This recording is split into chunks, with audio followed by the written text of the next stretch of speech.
Good day everyone, I am Gamar Alakinay. Today I will discuss the elements of art. Art elements are stylistic features that are included with a piece of art to help the artist understand the importance of an art, and it has the seven most common elements, which are lines, shape, form, space, color, texture, and value, with addition of making an art and materiality in making. Before we start, I will show you a picture and describe what elements you see, and please observe.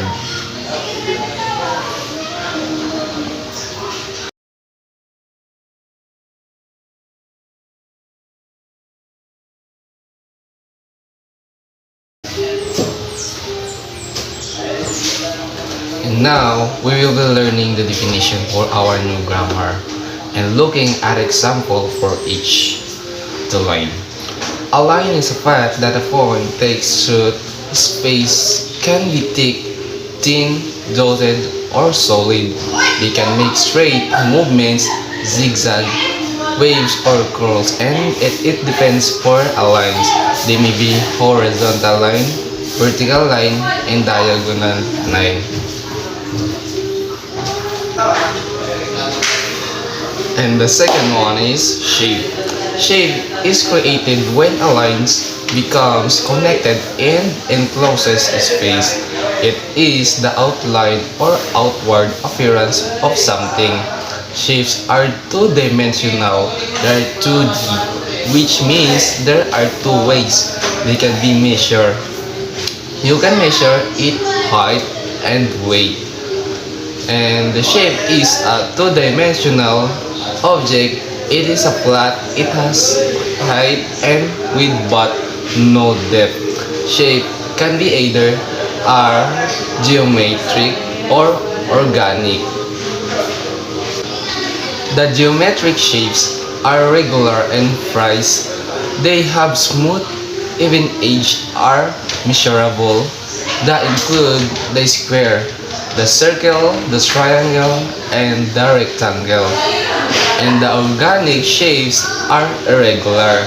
They have more complicated edges and are usually found in nature, such as leaves, flower, amoeba, seashells, and etc. And the next one is form. A form is a shape that has become 3D or three-dimensional.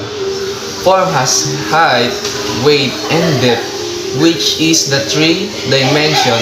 Depth show the thickness of the object. And the second is space. Space can be shallow or deep depending on what the artist wants to use. Shallow is space is used when the artist has object very close to the viewer. And we have two types of space, the space positive and negative. This is a way that an artwork is divided. When planning a work of art, both areas must be examined so that they balance one another. Drawing items, running off the page, and zooming in an object are ways to create visual interest within a work. The positive space is the actual objects within the artwork, and the negative space is the area in and around the object. It is the background and it contributes to the work of art. You can have positive space without negative space. The next is value. Value is the lightness or darkness of a color. Value makes object appear more real because it imitates natural light. When showing value in artwork, you will need a light source. A light source is the place where the light is coming from. The darkest areas are always on the opposite side of the light. The next is color. Color is a property of light. When we say an object is red, we mean that its surface observes certain wavelengths of light that we call red. We identify the object as red in color. If all wavelengths of light are observed, we identify the colors as black.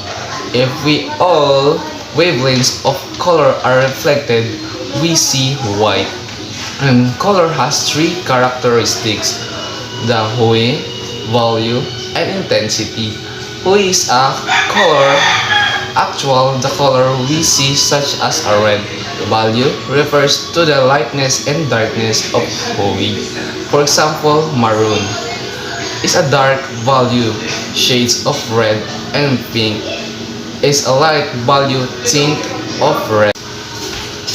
A long time ago, artists decided that these colors would be more useful to them if they were placed in a wheel fashion. This became known as the color wheel, and there are three primary colors: the red, yellow, and blue. These colors are primary for two reasons.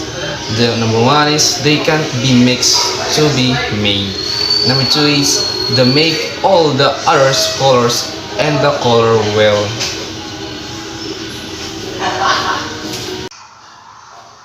When you mix a primary and secondary color together, you get an intermediate or tertiary color. For example, red and orange, red orange, yellow and green, yellow green. And the next one is texture. The last one. Texture is the tactile quality of a surface, such as raw, smooth, sticky, fuzzy, soft, and slick. Like line, texture can be real or implied. And that's all for the topic. And please get 1 point for a short quizzes.